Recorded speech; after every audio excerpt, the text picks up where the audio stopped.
On June 9 of last year, 15 students lost their lives on the East-West Highway. In the aftermath of such tragedies, we inevitably ask, who bears responsibility? The driver, the company, or was it bad luck?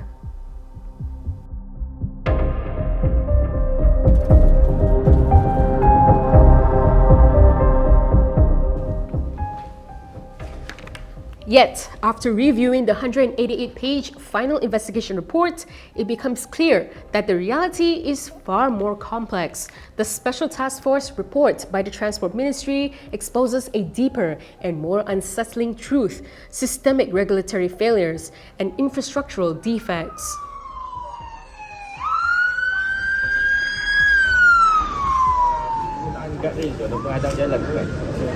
Penghadang jalan tu memang secara biasa, ya, secara international standard. Sebab itu Malaysia gunakan penghadang besi tu, ya, metal tu. Jadi kita tengok kalau tak ada penghadang tu mungkin lebih bahaya, sebab kalau berlaku kereta yang hilang kawal, dia terbabas. Kalau tak ada penghadang, mungkin dia jatuh ke kau lagi teruk kan. Jadi kita tak boleh lihat penghadang ini sebagai sesuatu yang tak baik, ya, sebab terbukti dah gunaannya di international standard lah kita pakai, ya. 2 days after the accident, Works Minister Alexander Nantalingi claimed that the guardrails at the scene met international safety standards. However, the investigation report tells a different story. The report identifies the Wbeam guardrail as the primary mechanism that worsened the severity of the casualties. Rather than saving lives, the report concludes that defects turned it into a spear.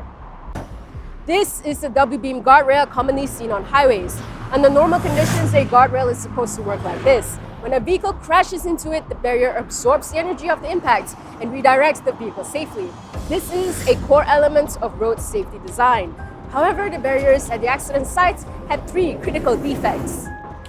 Non-compliant installation.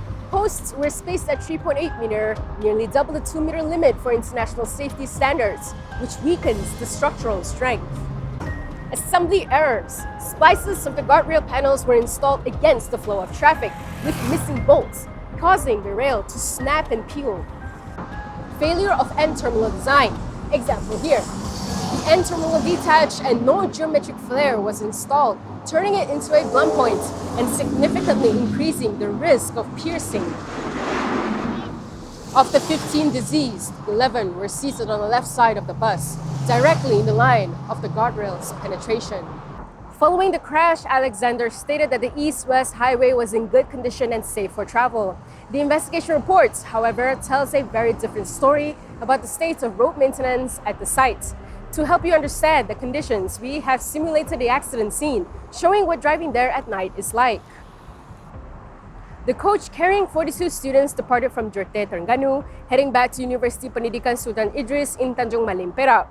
After nearly 4 hours of travel, this is the state of the road: complete darkness, reflectors that don't function properly, no streetlights, and no retro-reflective road markings, such as road studs or delineator posts, are installed.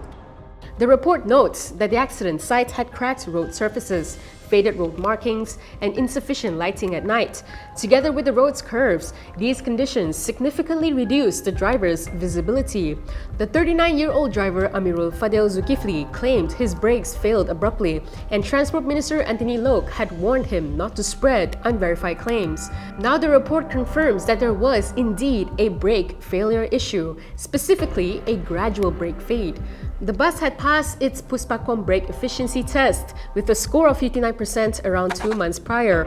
However, the report exposes the limitations of official inspections. Static tests in controlled environments over a short period cannot detect the effective operating capability of a braking system under continuous use. Behind the scenes, the report found that critical repairs had been carried out by an unauthorized and unregistered workshop. In this regulatory vacuum, inferior semi-metallic materials were used, and grease leaking from wheel hub bearings onto the brake pads went undetected. This report is more than a post-mortem of a crash. It is an exposure of countless systemic failures. It reveals a dereliction of duty that stretches across multiple government departments. And yet, look at the scales of justice today. Drivers and companies face criminal charges and license revocation, while the officials responsible silence. The media and the public also often scrutinize drivers and companies under a microscope. Yet, when it comes to the administrative responsibilities of regulators, coverage tends to be superficial. This reflects a dangerous pattern of concentrating responsibility downward while blurring oversight upward. It creates a lethal illusion. The idea that road safety improves simply by catching one bad driver or penalizing one bad company. It allows the government to claim its duty is done merely by announcing a new policy, while deep-rooted problems in infrastructure remain unaddressed. Our focus today on official accountability, on infrastructural flaws and systemic regulatory failures is not meant to absolve the driver or the bus operator. It is to correct an imbalance, it is to shine a light on the institutional shadows that are too often overlooked. What we've presented today is only the tip of the iceberg. This investigation is comprehensive, and Malaysia Kini has conducted a thorough collation and analysis of the entire 188-page report. For the full story and deeper insights, subscribe today. Your support enables us to keep delivering high-quality, independent journalism.